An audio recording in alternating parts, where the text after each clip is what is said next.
as Cameroon once again marches to the polls this Sunday to elect a president, one question has echoed sharply through the corridors of conscience and conviction across the southern Cameroon's Ambazonia. Again, and the question is, does Ambazonia have any skin in the game? To the Ambazonian people, that question is not just rhetorical, it is existential. For 9 years, they have endured bombings, killings, torture, displacement, and destruction under the very system that now seeks legitimacy through yet another election.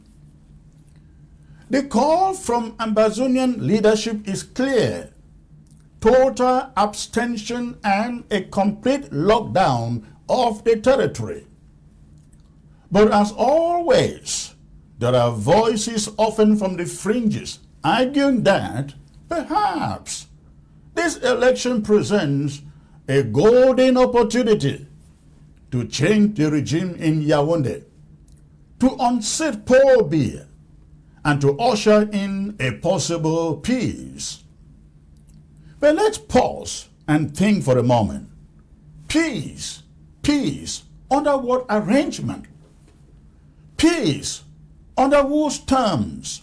Peace at what price?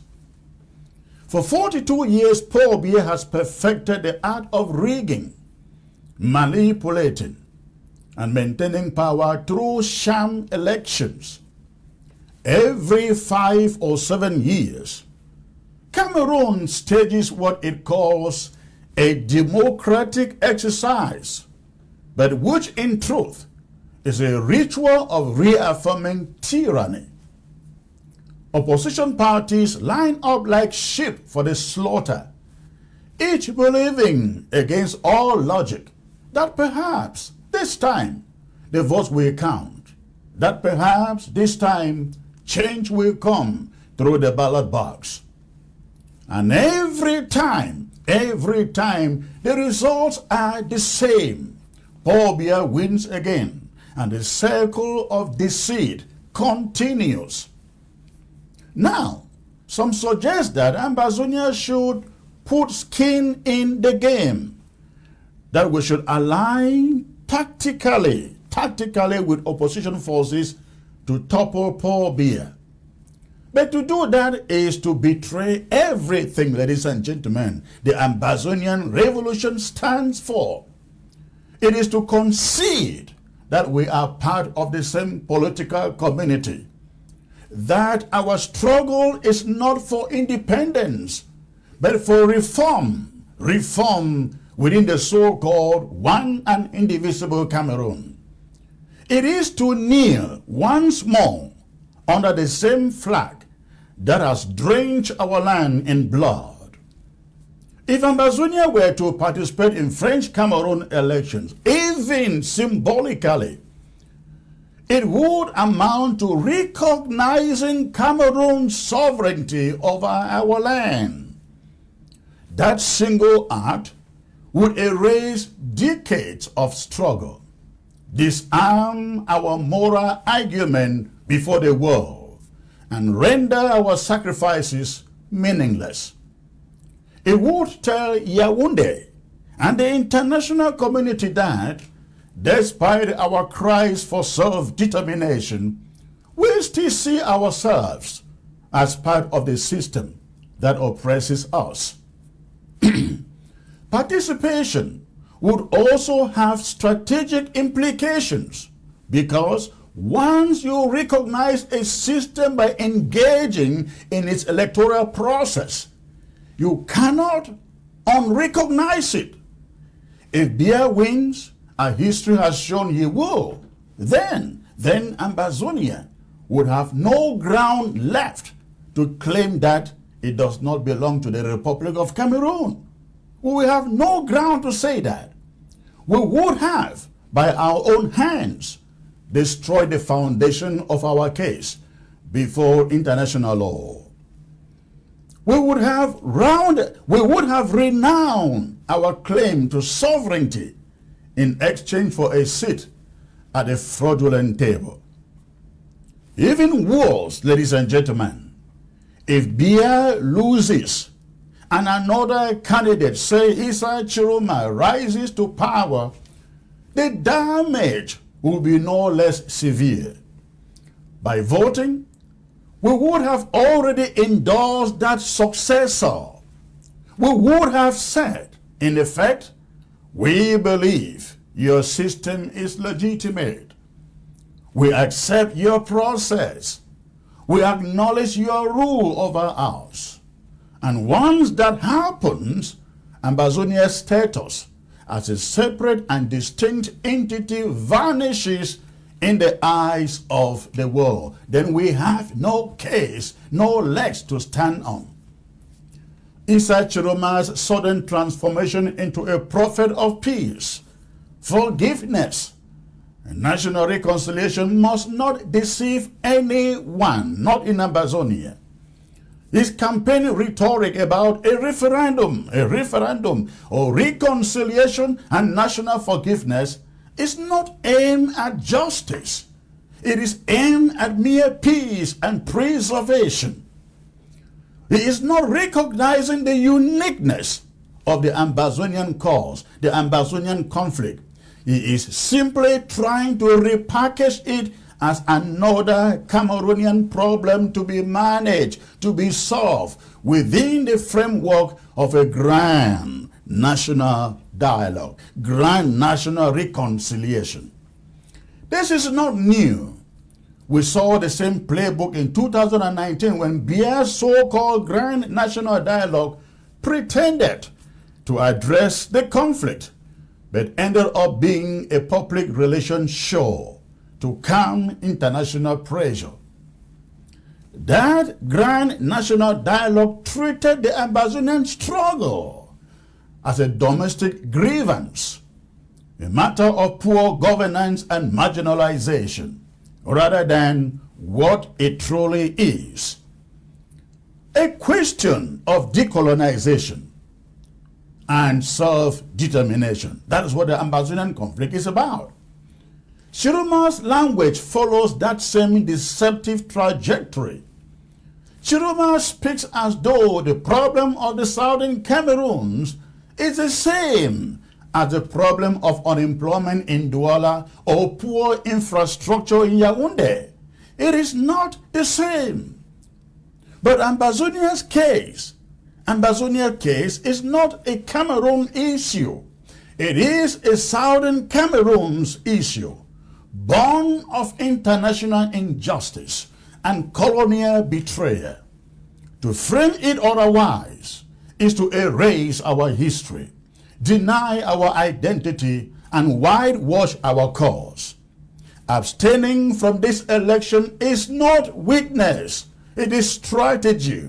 It is a bold statement of non-recognition.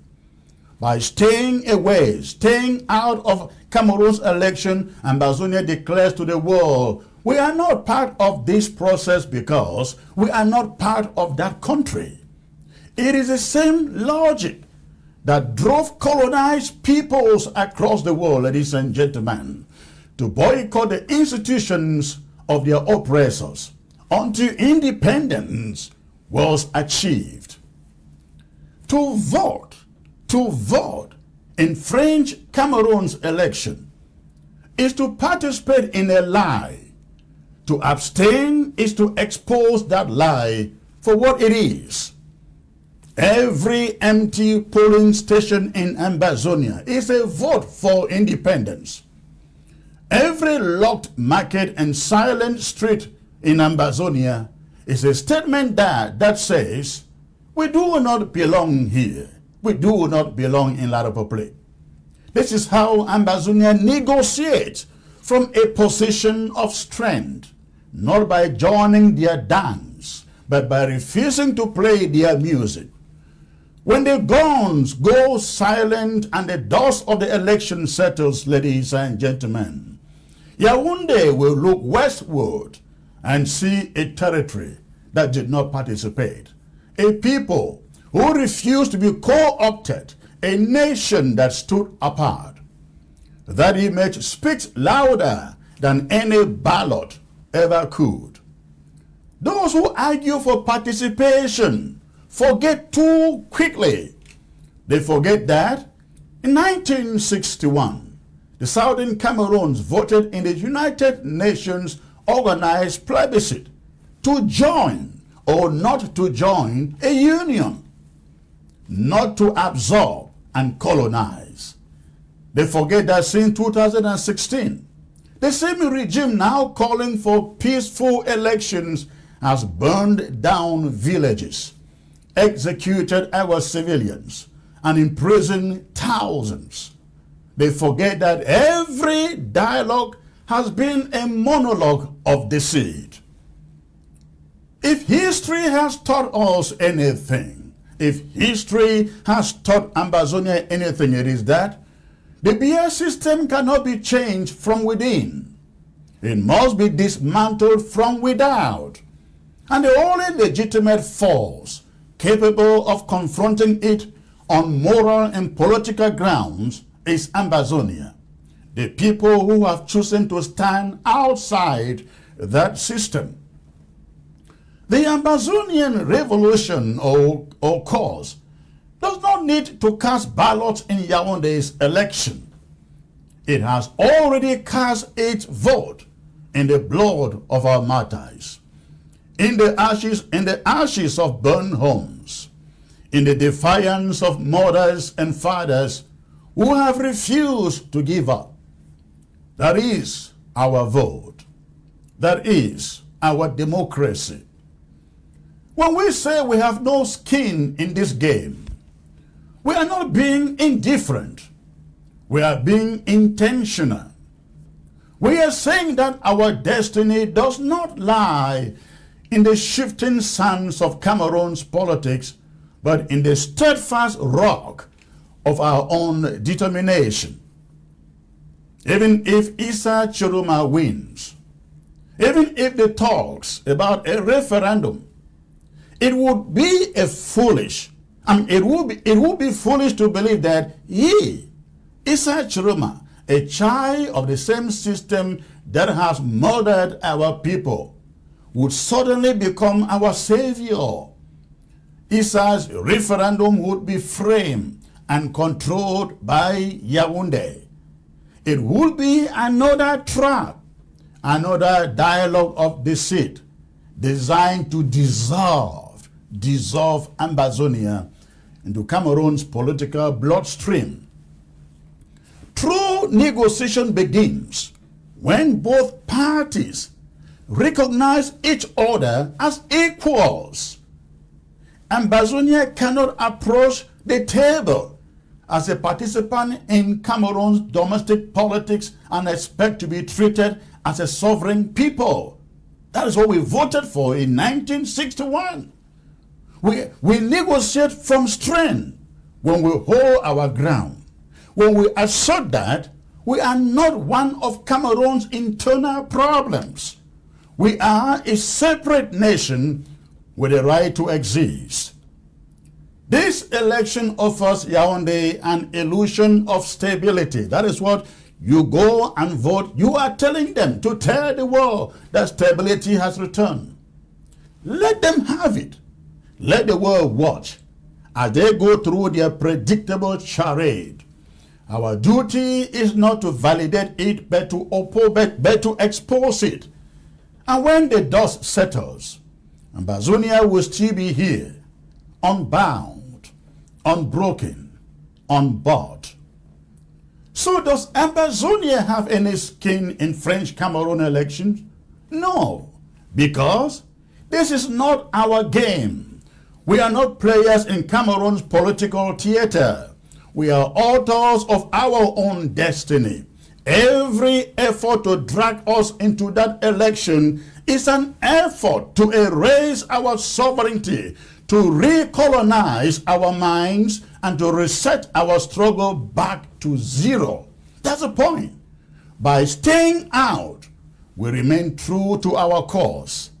By abstaining, we affirm our freedom. By refusing to vote, we vote for Ambazonia.